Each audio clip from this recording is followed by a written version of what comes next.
ಧರ್ಮಕ್ಕೆ ಕಲ್ಲು ಕೊಟ್ಟ ಸಿದ್ದು, ನಾಸ್ತಿಕನಾಗಿ ಅನ್ಯ ಧರ್ಮಕ್ಕೆ ಬಾರ್ಚಿ ಕೊಟ್ಟ ಉದಾರಿ.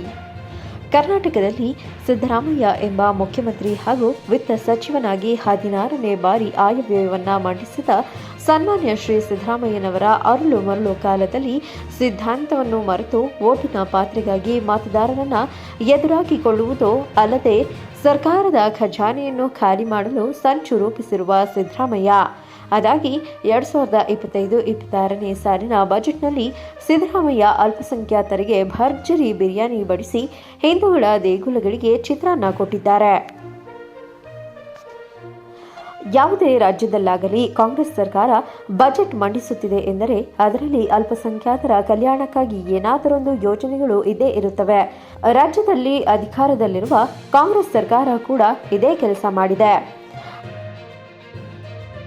ದಾಖಲೆಯ 16ನೇ ಬಜೆಟ್ ಮಂಡಿಸಿರುವ ಮುಖ್ಯಮಂತ್ರಿ ಸಿದ್ದರಾಮಯ್ಯ ಅವರು ತಮ್ಮ ಬಜೆಟ್ನಲ್ಲಿ ಅಲ್ಪಸಂಖ್ಯಾತ ಸಮುದಾಯಗಳಿಗೆ ನಾನಾ ರೀತಿಯ ಯೋಜನೆಗಳನ್ನು ಘೋಷಿಸಿದ್ದಾರೆ. ಅವುಗಳಲ್ಲಿ ಪ್ರಮುಖವೆಂದರೆ 1500 ಕೋಟಿ ರೂಪಾಯಿ ವರೆಗಿನ ಕಾಮಗಾರಿಗಳಲ್ಲಿ ಪ್ರವರ್ಗ 2.2A ವರ್ಗದವರಿಗೆ ಮೀಸಲಾತಿ ಕಲ್ಪಿಸಲು ನಿರ್ಧರಿಸಲಾಗಿದೆ. ದೇಶಾದ್ಯಂತ ವಕ್ಫ್ ಆಸ್ತಿಗಳ ಗಲಾಟೆ ಶುರುವಾಗಿರುವ ಈ ಹೊತ್ತಿನಲ್ಲಿ ವಕ್ಫ್ ಆಸ್ತಿಗಳ ರಕ್ಷಣೆಗಾಗಿ 150 ಕೋಟಿ ರೂಪಾಯಿಗಳನ್ನು ಮೀಸಲಿರಿಸುವುದಾಗಿ ಬಜೆಟ್ನಲ್ಲಿ ಘೋಷಿಸಲಾಗಿದೆ. ಅದಲ್ಲದೆ ಹಜ್ ಭವನದಲ್ಲಿ ಕರ್ನಾಟಕ ಮುಕ್ತ ವಿಶ್ವವಿದ್ಯಾಲಯ ಕೇಂದ್ರ ಸ್ಥಾಪನೆ, ಆರ್ಥಿಕವಾಗಿ ಹಿಂದುಳಿದ ಅಲ್ಪಸಂಖ್ಯಾತರ ಯುವತಿಯರ ಮದುವೆಗೆ ತಲಾ 50,000 ಘೋಷಣೆ, ಅಲ್ಪಸಂಖ್ಯಾತರ ಕಾಲೋನಿಗಳ ಅಭಿವೃದ್ಧಿಗೆ 1,000 ಕೋಟಿ ರೂಪಾಯಿ, ವಕ್ಫ್ ಮಾಲೀಕತ್ವ ಖಾಲಿ ಸ್ಥಳಗಳಲ್ಲಿ ಒಟ್ಟು 16 ಮಹಿಳಾ ಕಾಲೇಜುಗಳ ನಿರ್ಮಾಣ, 2,500 ಅಲ್ಪಸಂಖ್ಯಾತ ವಿದ್ಯಾರ್ಥಿನಿಯರಿಗೆ ಆತ್ಮರಕ್ಷಣೆ ಕಲೆ ಕಲಿಯಲಿ ಸೌಲಭ್ಯ, ಬೆಂಗಳೂರು ಹಜ್ ಯಾತ್ರಿಕರಿಗೆ ಹೆಚ್ಚುವರಿ ಕಟ್ಟಡ, 100 ಉರ್ದು ಶಾಲೆಗಳ ಉನ್ನತೀಕರಣಕ್ಕೆ 100 ಕೋಟಿ, ಮದರಸಾಗಳಲ್ಲಿ ಕಂಪ್ಯೂಟರ್ ಸ್ಮಾರ್ಟ್ ಬೋರ್ಡ್ ಸೌಲಭ್ಯ ಸೇರಿದಂತೆ ಹಲವಾರು ಯೋಜನೆಗಳನ್ನು ನೀಡಲಾಗಿದೆ. ಆದರೆ ಹಿಂದೂಗಳ ದೇಗುಲ, ಧಾರ್ಮಿಕ ಸಂಸ್ಥೆಗಳಿಗೆ ನೆಪ ಮಾತ್ರದ ಕೊಡುಗೆಗಳನ್ನು ನೀಡಿದ್ದಾರಷ್ಟೇ. ರಾಜ್ಯದಲ್ಲಿ ಧಾರ್ಮಿಕ ದತ್ತಿ ಇಲಾಖೆಯ ವ್ಯಾಪ್ತಿಯಲ್ಲಿರುವ ಸುಮಾರು 32,400 ಮುಜರಾಯಿ ದೇವಸ್ಥಾನಗಳು ಇದ್ದು ಅದರಲ್ಲಿ 25,550 ದೇವಾಲಯಗಳಿಗೆ ತಸ್ತೀಕ್ ನೀಡುತ್ತಿದ್ದು ಸರಿಯಷ್ಟೇ. ಸದರಿ ಧಾರ್ಮಿಕ ಸಂಸ್ಥೆಗಳ ದೇವಾಲಯಗಳಲ್ಲಿರುವ ಅರ್ಚಕರಿಗೆ ಪ್ರಸ್ತುತ ಪಾವತಿಸುತ್ತಿರುವ ವಾರ್ಷಿಕ ತಸ್ತೀಕ್ ಮೊತ್ತವನ್ನು 60,000 ರೂಪಾಯಿಗಳಿಂದ 72,000 ರೂಪಾಯಿಗಳಿಗೆ ಹೆಚ್ಚಿಸಿ ಸದರಿ ವೇತನವನ್ನು ಇನ್ನು ಮುಂದೆ ಸರ್ಕಾರದ ವತಿಯಿಂದ ಪಾವತಿಸುವುದಾಗಿ ಹೇಳಿ ಕೈತೊಳೆದುಕೊಂಡಿದ್ದಾರೆ. ಈ ಯೋಜನೆಯೂ ಸಹ ದೇವಾಲಯ ಅರ್ಚಕರನ್ನು ಮುಂದಿನ ಚುನಾವಣೆಗೆ ಕಾರ್ಯಕರ್ತರಾಗಿ ಪರಿವರ್ತಿಸಲು ಹೂಡಿದ ಸಂಚಾಗಿರುತ್ತದೆ. ರಾಜ್ಯದ ಪ್ರಮುಖ 400 ದೇವಾಲಯ ಹಾಗೂ ಹೊರ ರಾಜ್ಯಗಳಲ್ಲಿರುವ ರಾಜ್ಯ ಛತ್ರಗಳಲ್ಲಿ ಲಭ್ಯವಿರುವ ಅಂದಾಜು 3,500 ಕೊಠಡಿಗಳಲ್ಲಿ ಯಾತ್ರಾರ್ಥಿಗಳಿಗೆ ಮೂಲಭೂತ ಸೌಲಭ್ಯಗಳನ್ನು ಕಲ್ಪಿಸಲು ಮತ್ತು ಕೊಠಡಿಗಳ ಕಾಯ್ದಿರಿಸುವಿಕೆ ಹಾಗೂ ನಿರ್ವಹಣೆ ಮಾಡಲು ಕರ್ನಾಟಕ ದೇವಾಲಯಗಳ ವಸತಿ ಕೋಶವನ್ನು ಸ್ಥಾಪಿಸಲಾಗುವುದು ಎಂದು ಬಜೆಟ್ನಲ್ಲಿ ಉಲ್ಲೇಖಿಸಲಾಗಿದೆ. ರಾಜ್ಯದಲ್ಲಿ ಒತ್ತುವರಿಯಾಗಿರುವ 328 ದೇವಾಲಯಗಳ ಆಸ್ತಿಗಳನ್ನು ಸಂರಕ್ಷಿಸಲು ಒತ್ತುವರಿಯನ್ನು ತೆರವುಗೊಳಿಸಲಾಗುವುದು. ಭೂವರಹ ಯೋಜನೆ ಅಡಿಯಲ್ಲಿ ಈ ದೇವಾಲಯಗಳ ಸ್ಥಿರಾಸ್ತಿಗಳನ್ನು ದಾಖಲೀಕರಣಗೊಳಿಸಲಾಗುವುದು. ರಾಜ್ಯದ ಪ್ರಮುಖ ಧಾರ್ಮಿಕ ಸ್ಥಳವಾದ ಸವದತ್ತಿಯ ಶ್ರೀ ರೇಣುಕಾ ಯಲ್ಲಮ್ಮ ಕ್ಷೇತ್ರ ಹಾಗೂ ಬೆಂಗಳೂರಿನಲ್ಲಿರುವ ದೇವಿಕಾ ರಾಣಿ ರೋರಿಚ್ ಎಸ್ಟೇಟ್ ಅನ್ನು ವಿಶೇಷ ಬಂಡವಾಳ ಯೋಜನೆಯಡಿ ಒಟ್ಟಾರೆ 199 ಕೋಟಿ ರೂಪಾಯಿ ವೆಚ್ಚದಲ್ಲಿ ಅಭಿವೃದ್ಧಿಪಡಿಸಲಾಗುವುದು. ಸೊರಬ ತಾಲೂಕಿನಲ್ಲಿ ಚಂದ್ರಗುತ್ತಿ ಗ್ರಾಮವನ್ನು ಧಾರ್ಮಿಕ ಹಾಗೂ ಪ್ರವಾಸೋದ್ಯಮ ತಾಣವಾಗಿ ಅಭಿವೃದ್ಧಿಪಡಿಸಲು ಚಂದ್ರಗುತ್ತಿ ಅಭಿವೃದ್ಧಿ ಪ್ರಾಧಿಕಾರವನ್ನು ರಚನೆ ಮಾಡಲಾಗುವುದು.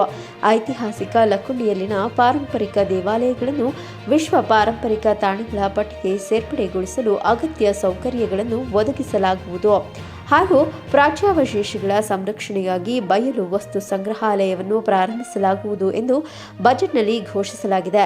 ಆದರೆ ರಾಜ್ಯದಲ್ಲಿ ಸಾವಿರಾರು ಮುಜರಾಯಿ ದೇಗುಲಗಳಿದ್ದು ಅವುಗಳದೇ ಆದ ಪುರಾಣ ಐತಿಹಾಸಿಕ ಹಿನ್ನೆಲೆಯನ್ನು ಹೊಂದಿದೆ. ಸಾಕಷ್ಟು ದೇಗುಲಗಳು ಶಿಥಿಲಾವಸ್ಥೆಯಲ್ಲಿವೆ. ಅವುಗಳ ಜೀರ್ಣೋದ್ಧಾರಕ್ಕೆ ಸರ್ಕಾರ ಯಾವುದೇ ಘೋಷಣೆ ಮಾಡಿಲ್ಲ. ನೆಪ ಮಾತ್ರಕ್ಕೆ ತುಪ್ಪ ಸವರಿ ನುಣುಚಿಕೊಂಡಿದೆ. ಸದ್ಯಕ್ಕೆ ಕರ್ನಾಟಕದಲ್ಲಿ ಮುಜರಾಯಿ ಸಚಿವರಾಗಿ ಶ್ರೀರಾಮಲಿಂಗಾರೆಡ್ಡಿಯವರು ಯಾವುದೇ ಯಾವುದೇ ರೀತಿಯ ತಮ್ಮ ಇಲಾಖೆಗೆ ಬೇಕಾಗಿರುವ ಬೇಡಿಕೆಗಳನ್ನು ಒತ್ತಾಯಿಸಿರುವುದಿಲ್ಲ.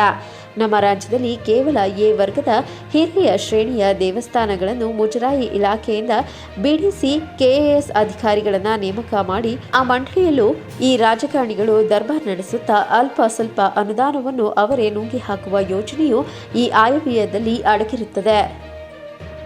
ಸಿದ್ದು ಹಾಗೂ ತಮ್ಮ ಸಂಪುಟದ ಎಲ್ಲಾ ಸಚಿವರುಗಳು ಮುಂದಿನ ಚುನಾವಣೆಗಾಗಿ ತಮ್ಮ ಕಸರತ್ತು ಕಣ್ಣಿಗೆ ಕಾಣಿಸುವಂತೆ ಇರುತ್ತದೆ.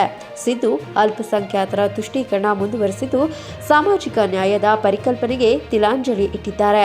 ಬಿಜೆಪಿಗರು ಹೇಳಿರುವಂತೆ ಇದು ನಿಜಕ್ಕೂ ಅಲ್ಪಸಂಖ್ಯಾತರ ಬಜೆಟ್ ಅಧಿವೇಶನದ ದಿನದಂದು ವಸತಿ, ವಕ್ಫ್ ಮತ್ತು ಅಲ್ಪಸಂಖ್ಯಾತರ ಕಲ್ಯಾಣ ಸಚಿವ ಜಮೀರ್ ಅಹ್ಮದ್ ಅವರು ಸಿದ್ದರಾಮಯ್ಯನವರು ಘೋಷಣೆ ಮಾಡಬೇಕಾಗಿದ್ದ ಬಜೆಟ್ ಕೈಚೀಲವನ್ನು ಕೈಯಲ್ಲಿ ಹಿಡಿದಿದ್ದು ಬಹುಶಃ ಸಿದ್ದರಾಮಯ್ಯನವರು ವಿಧಾನಸೌಧದೊಳಗೆ ಬಜೆಟ್ ಮಂಡಿಸಬೇಕಾದರೆ ಕೈಚೀಲ ಬದಲಾಯಿಸಿರಬಹುದೆಂಬ ಶಂಕೆ ವ್ಯಕ್ತವಾಗಿದೆ. ಅಥವಾ ಉದ್ದೇಶಪೂರ್ವಕವಾಗಿ ಮಾನ್ಯ ಸಿದ್ದರಾಮಯ್ಯನವರು ಇತ್ತೀಚಿನ ದಿನಗಳಲ್ಲಿ ಇಫ್ತಾರ್ ಮತ್ತು ಇತರೆ ಕಾರ್ಯಕ್ರಮಗಳಲ್ಲಿ ಜೊತೆಯಲ್ಲಿ ಅದರಲ್ಲೂ ರಂಜಾನ್ ದಿನದಲ್ಲಿ ಅಲ್ಪಸಂಖ್ಯಾತರಿಗೆ ಧಾರಾಳವಾಗಿ ಬಾಚಿಕೊಟ್ಟಂತೆ ಇರುತ್ತದೆ. ಮಾನ್ಯ ಸಿದ್ದರಾಮಯ್ಯನವರೇ ಹಾಗೂ ನಿಮ್ಮ ಸರ್ಕಾರದ ಸಂಪುಟ ಸಚಿವರೇ, ನಿಮಗೆ ಮತದಾರರ ಮೇಲೆ ಗೌರವವಿದ್ದರೆ ತಮ್ಮ ಆಯವ್ಯಯವನ್ನು ಪುನಃ ಪರಿಶೀಲಿಸಿ.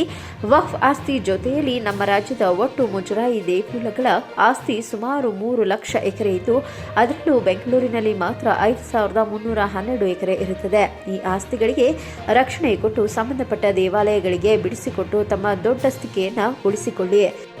ಎಚ್ಚರವಿದ್ದರೆ ಬದುಕುತ್ತೀರಿ, ಇಲ್ಲವಾದರೆ ಜನ ಹಾಗೂ ದೇವರ ಶಾಪಕ್ಕೆ ಗುರಿಯಾಗುತ್ತೀರಿ.